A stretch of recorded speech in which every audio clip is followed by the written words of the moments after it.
there's just so many different directions you can turn, and it's not gonna, it's not gonna end. But I'm lucky, fortunate to have got the invite from you and the in, because this would not be part of my I mean, it's experience. interesting you showed up. You got a little blood on your foot. Maybe hit someone in it. But it's interesting. Yeah. You're interesting, man. You came up here and... no, it's not for everybody. Not everybody's into hanging out too long anyhow, but it's some a lucky, people are. like this guy I met randomly, man. I couldn't believe it. He's, turns out, a well-known cat in the town of Ojai.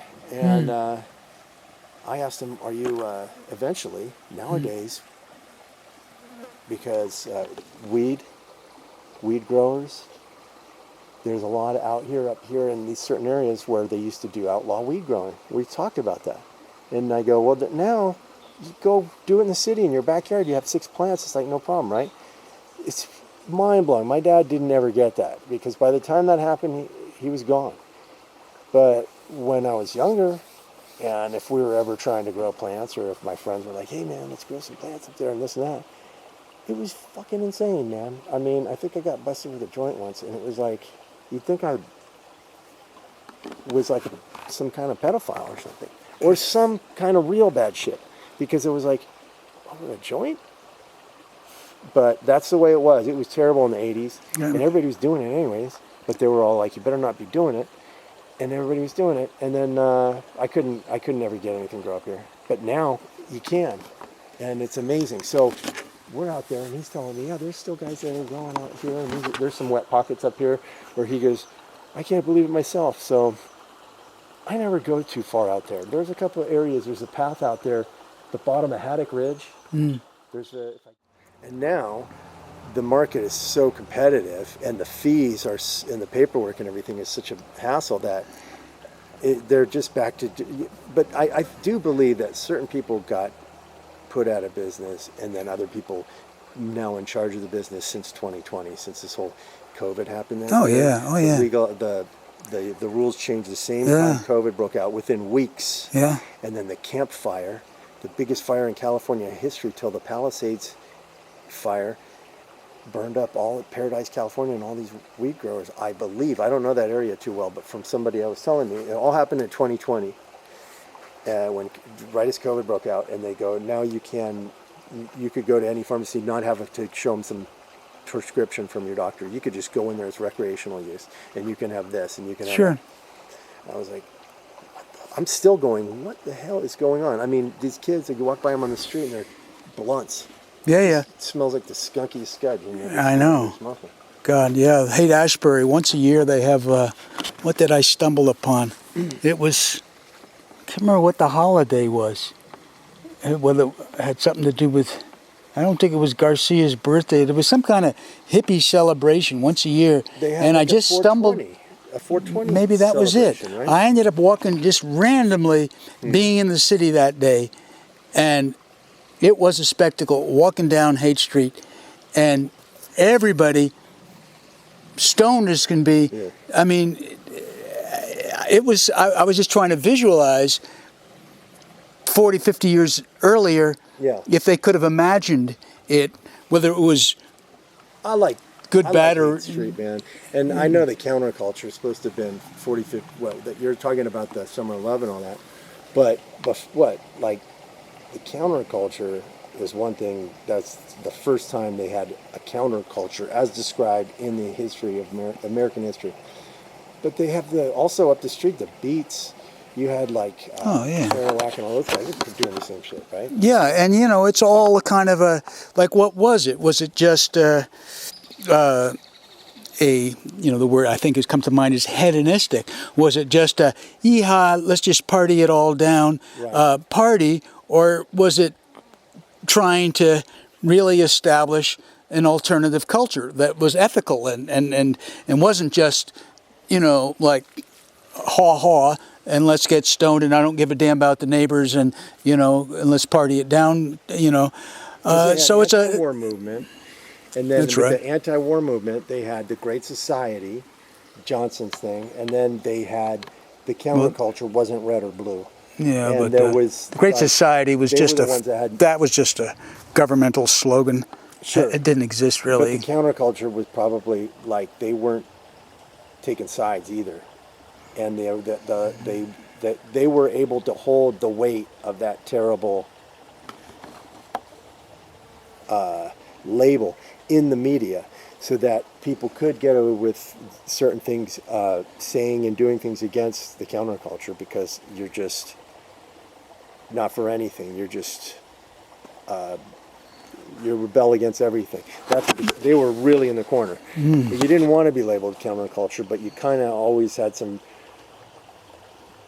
people that you looked up to who were saying something that was kind of like, are you saying the same thing as that? You know, and it was really, I guess, militant in the same way. Yeah, like the Great Society is a history book thing now, but also The Grateful Dead, that whole experience and all these, it's kind of a culture that is following them. The whole Deadheads that I got to say, I was at Ventura, and it was a dead night at this club called Winchester's, and it was a lot of fun. Yeah. And I see that in some level as, the core kind of a positive rebellion still that exists in my mind. I like that. As something that's just like an open door. The book about from MK Ultra and the FBI, CIA's doing these acid tests on people without them not knowing it. Yeah, there's all this dark stuff you can look at. Candidate guy, and is that me? And how do you know if it's you? You don't know until put your blood hungry and you're doing it. And then it's like the certain people, I don't like to believe it. I don't think so. I like what you said. They just go, oh, the Grateful Dead were like a band put together by the CIA because it's part of this MK Ultra thing, and it's just more pop culture-y. And it was like, I wish you wouldn't have said that. I did have a bad. I saw the band with Jerry. I saw him in the late '80s. You know what I mean? I went to some shows because my friends were really big into it, and I said, okay, I'll go along and do it. And then I got dosed or whatever, and I had one of those fucking rides, man. I had a big old trip, dude. I was watching, we just lost Bob. Watching Bob, dude, just going, oh, fucking Bob's the best, and for a long time. I can't believe we lost Bob Weir this year. I know. It's insane. I know. The whole front line is gone now. Yeah. They were marvelous. See, I had that experience. Phil Lesh last year, right. And I almost went to Phil Lesh 2-3 years ago. My friends come up here. He goes, we're going to meet you down there. And I didn't get down the hill because I fucking fell asleep. But I was like, I just want to see Unbroken Chain again, even though it'll be super ironic if I go down there. I go, because that's what it's going to be. I don't like irony, but I get it. But I think that I get the irony so that it's cool. Fucking, it's cool. Don't worry about it. But sometimes it's not cool. And irony is not good. So help me with your thinking? What irony in terms of what was? Because I've been told a lot, like, hey man, why don't you try smiling more? What's wrong with you? And I'm a superstitious person. Oh, dude, the fish just jumped out, a big size one up there. Let's just walk a little bit up here. Sweet. So irony was the best way I'm describing something that you probably haven't, maybe. I mean, I know the word irony, but I wanted how you were using it in terms of your experience there. I think John Mayer's doing a great job. I think it's cool the Dead had the Sphere in Vegas and everything.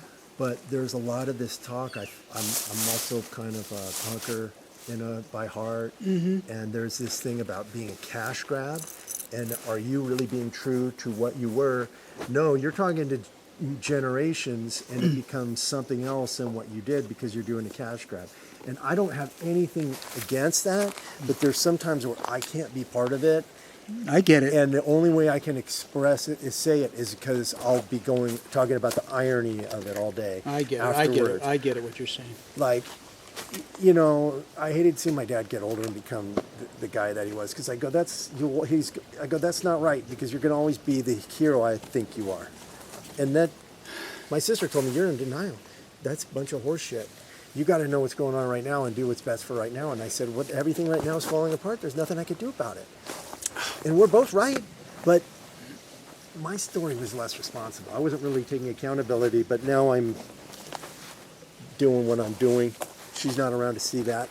Yeah, She no, doesn't I have to mean tell me I that's told you always. so. I think I'm pretty sure I know what you're saying now in terms of the irony, or Yeah, that's what I meant. or the money making or the image that doesn't really match, or whether young people are just being taken advantage of, or it's sort of like a. But was you have really to looking penetrate forward that. to You have to this. penetrate And through at the that. last minute, I had it all. I had it romanticized in my head. I wanted to do this and that, and then when it happened, I was like, I couldn't do it. Oh well.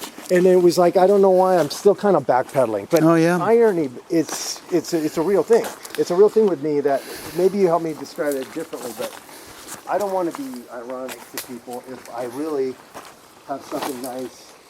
Well, all right. So Irony's kind of a joke. It's kind of just like yeah, but all right. Let's go back to the actual definition. dear. Yeah, Okay. of irony. So I'm thinking the definition of irony is things that happen that This is Durango weed. You know? Durango weed. It looks like grass, but it's not. It's just Durango. It's wild. Oh. I don't know. There's some good stuff it does, but it's just. Oh, it does look like weed. Look at that. Right. The Look at leaf, those right? leaves. They call it Durango or like fool's weed or something, or something A phony. little, It's a little got bit. Look at a. I wonder if it's got Wikipedia on that. related the genus or the genome or whatever they call it. Anyways, the irony thing. Yeah, irony is sort of this wacky sense of funny things happening to that somehow it's a twist, or I don't even. I should come up with a better, or go look up Google the definition. But anyhow, yeah. Like Grateful Dead. All right, I bought I have this not stupid. It's brilliant. There's still a hat for Boston. I came from Boston. I'm a baseball fan. Baseball. So there's the Grateful Dead have partnered with Major League Baseball. Every baseball team now has a Grateful Dead T-shirt. Every baseball team. That's pretty cool. Pretty cool.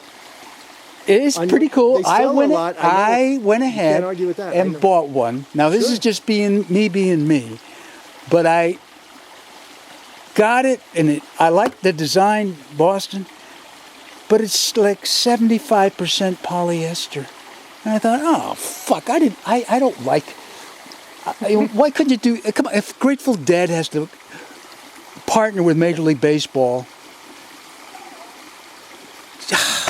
Well, Keep it natural, Grateful Dead. Isn't there some element of remember how big polyester was in the 70s and everything? I The guess. thing is, when you sweat it up, it's hard. You got to keep washing it and get the stink out. Well, the thing of it is, I know these shirts. plastic is not This is my work is killing us in our world, and polyester is plastic, and it ends up in food chains and all of the other stuff, and in our bodies, and it's not good. There's a lot of sports jerseys that are polyester, though. Oh, there's a ton of them, but I'm thinking, to me, the Grateful Dead should still. There should be some. But maybe that's too wishful thinking, because I also know that the Grateful Dead in the 70s, there was among many of my friends a cynical approach to everything. Like, it's all relative. I'm gonna, whether it's drugs or I fly everywhere. I'm not going to worry about the planet. They were cynical, but it wouldn't stop you from doing it. They had a cynical but practical thing. They would explain to you Heart why thing, maybe. experimentation is okay, or even cynical is okay. But explain to me why you see some of the most gorgeous girls ever, but they don't want to shave their legs or their armpits, and you can't tell them otherwise, so you wish you'd never said anything at all, and it's all just irony anyways, and they're like, well, you blew it. And then you go, okay, but I'm going to live my life without you. I just go with plan B, and that never works. So, I don't know. you Yeah. gotta dance easy around certain things. You got to dance easy. And that's what I'm trying to do on my trip, too, here. I'm trying to dance easy. Looking for all natural is super good, but trying to maintain that lifestyle all the time. No, you can't. That's why I'm backing off. That's why I'm doing this road trip in a way. It's like I'm trying to back off from myself. Yeah. Because I am the Luddite. Like I don't want to buy this shit. I don't want to do this. No. And it's like, okay, you're going to buy a car. You can travel You're just another tourist. You're gonna pull up the tank with gas, and you're gonna indulge yourself, and you're just part of the problem. That sounds actually romantic. It sounds like something I want to do.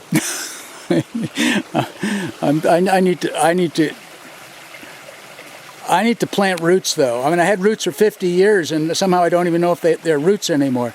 I post videos on Facebook, and like I got one person. I don't know. I feel like I'm talk about irony. I'm the most unconnected human being on the planet. Sometimes I feel like, and yet I'm still. It's still. I swear the whole thing is so connected, like Unbroken Chain. Such a beautiful song. Phil Lesh, those words, and Robert Hunter, and God bless them. Yeah, that song does it for me, man. Yeah. The Hotel album does it for me. Oh yeah, Mars Hotel. You're a good man. Yeah, that's beautiful stuff.